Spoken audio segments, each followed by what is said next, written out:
Hello everyone, welcome you all to this new video. So previously we have discussed with the concepts related to module 3, around 3 videos are covered where we have covered the first two part of this module, that is related to linear and non-linear op-amp circuits, as well as the concepts related to comparators, that is uh, non-linear and linear references with respect to non-zero and zero references. We have seen some of the important circuits, right?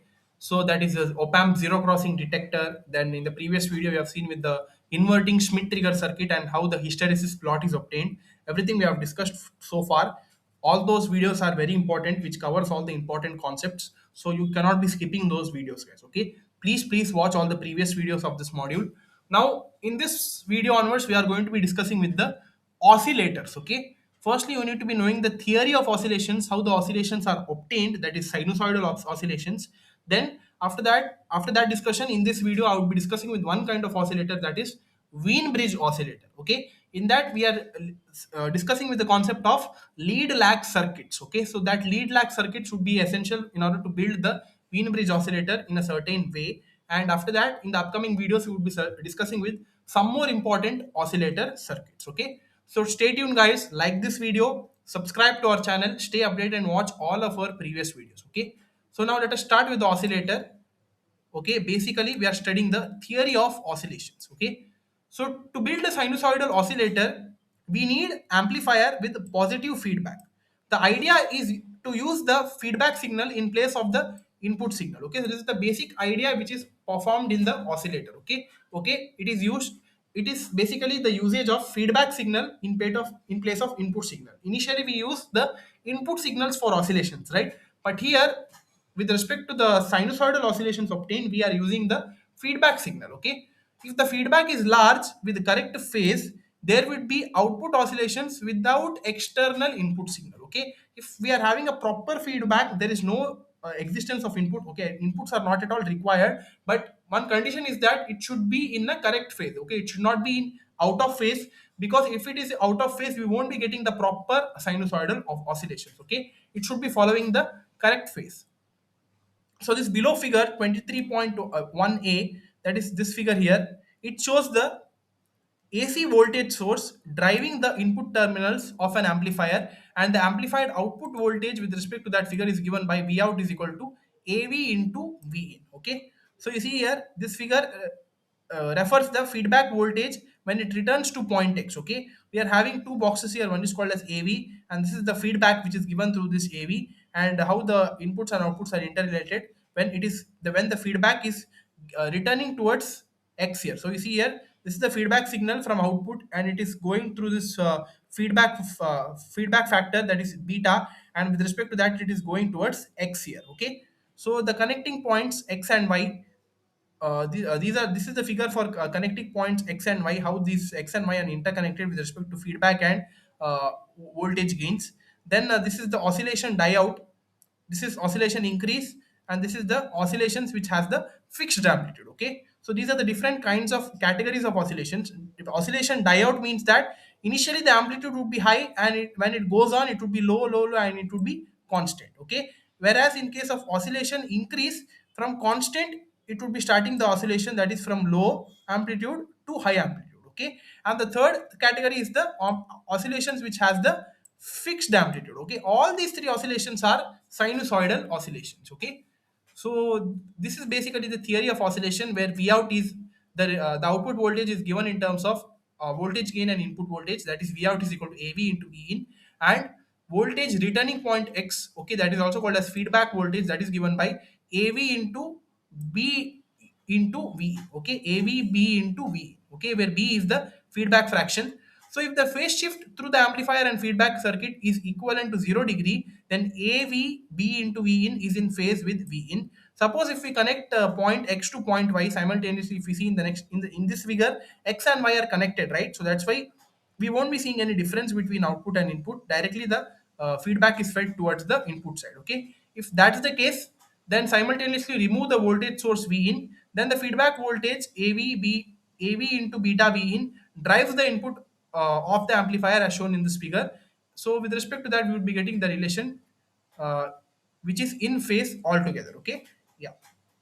So these were the theory of oscillations with respect to how the sinusoidal signals are obtained, and these are the three categories of sinusoidal oscillations. One is oscillation die out, oscillation increase, and fixed amplitude oscillation. Okay, so hope this is clear how the concept of sinusoidal oscillations are obtained.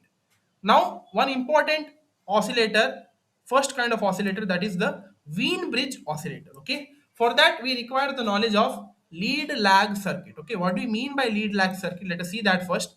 The Wien bridge oscillator uses a resonant feedback circuit, which is called as a lead lag circuit, which is shown in the below figure. Okay, so this is that lead lag circuit. Okay, so you see here it consists of the resistor and capacitor connected in both series as well as parallel. Okay, so that's why the series connection circuit is called as a lead circuit, and parallel connection circuit of resistor and capacitor is called as a lag circuit. Okay, all together in one particular connection it is given, so that's why all together it consists of one input voltage and output voltage, and this complete circuit is called as lead lag circuit. Okay, yeah. At very low frequencies, the series capacitor appears open to the input signal and there is no output signal. Okay, that is for the low frequencies. Okay, it says that the series capacitor appears open to the input signal. That is, this capacitor is opened up for low signal, whereas at high frequencies, the shunt capacitor looks shorted. That is, this shunt capacitor would be shorted altogether so that the output would be disappearing. Okay, in between these extremes the output voltage reaches a maximum value as shown in the figure below, that is 23.5 a. Okay, this is the maximum value of frequency with respect to low signal and high signal voltage gain obtained. Okay, so that we'll discuss later. So the frequency where the output is maximum is called as the resonant frequency. Okay, this is the high frequency state, low frequency state, and this is the resonant frequency state. Okay,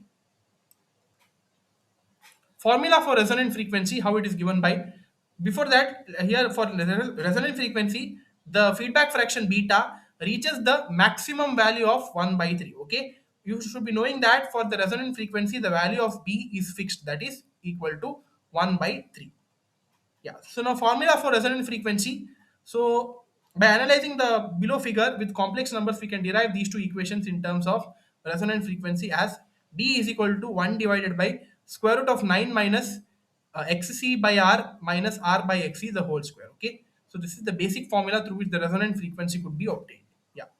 Lead lag circuit is done. So here these two are the plots here. One is for with respect to voltage gain, and this is for phase response and the phasor diagram. Okay, so here the phi value phase is initially given by arc tan, or it is also called as tan inverse. So phi is equal to tan inverse of xc by r minus r by xc divided by 3. Okay, it is because it is here we are having the feedback factor of 1 by 3, so it should be dividing by 3. Okay, so graphing this equation produces figure 23.5 a and b. The feedback fraction has a maximum value at the resonant frequency. At this frequency xc is equal to r, so you would be getting 1 by 2 pi. So xc is equal to 1 by 2 pi fc, right? So that's why 1 by 2 pi fr into c is equal to r. So solving for fr, you would be getting fr is equal to 1 by 2 pi rc. Okay, so this is the resonant frequency formula with respect to the phasor diagram obtained here. Okay, yeah.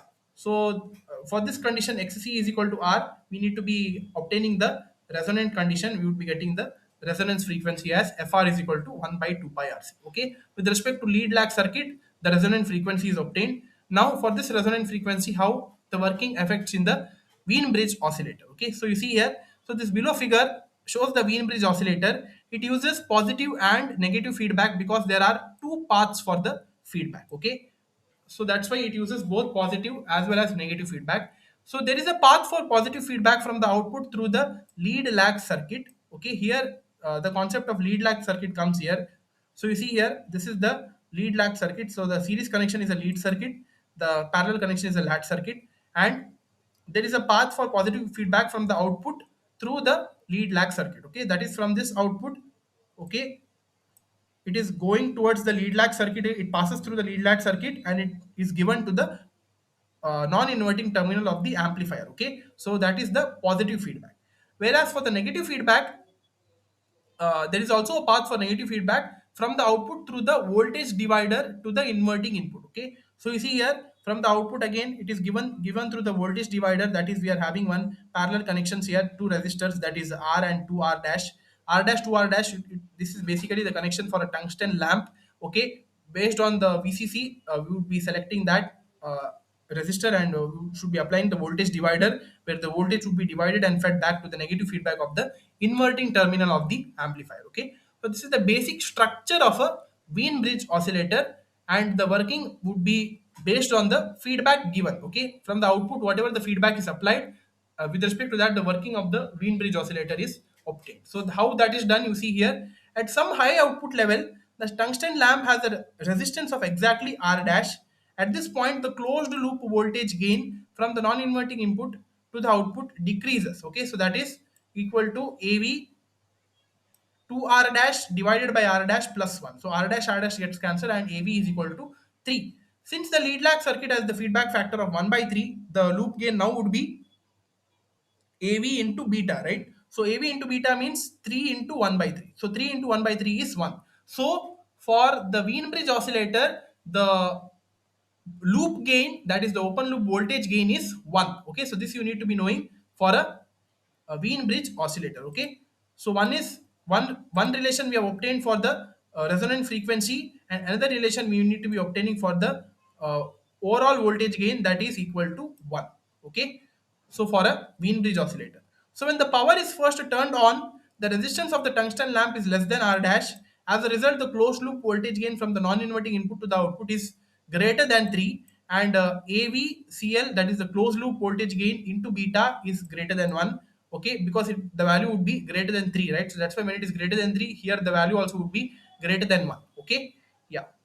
So now as the oscillations build up, peak to peak output becomes large enough to increase the resistance of the tungsten lamp. Okay, because from 1 it is slightly turning greater than 1 at each instances, right? At each period of oscillation the output would be increasing simultaneously greater than 1, right? So that's why it would be increase in the value would be affecting the increase in the resistance of the tungsten lamp. When it resistance equals to R dash, the loop gain, that is closed loop voltage gain into B, is exactly equal to 1. At this point the oscillations become stable and the output voltage has a constant peak to peak value. Okay, so to obtain the peak to peak value we require the closed loop voltage gain, this factor to be should be equal to 1. Okay, only at equal to 1 we would be getting the oscillator to be at the stable state, and we could be saying that the output voltage has a constant peak to peak value. Okay, so with respect to this the peak to peak values and the closed loop voltage gains are obtained, and with respect to the lead lag circuit the Wien bridge oscillator is to be uh, constructed. Okay, so hope you understood the working of Wien bridge oscillator with respect to lead lag circuit. Now in the upcoming video we are going to be seeing with some more oscillators, that is one is RC phase shift oscillator and Colpitt's oscillator. Okay, so yeah, that's all for this video guys, we'll see you in the next video. Thank you.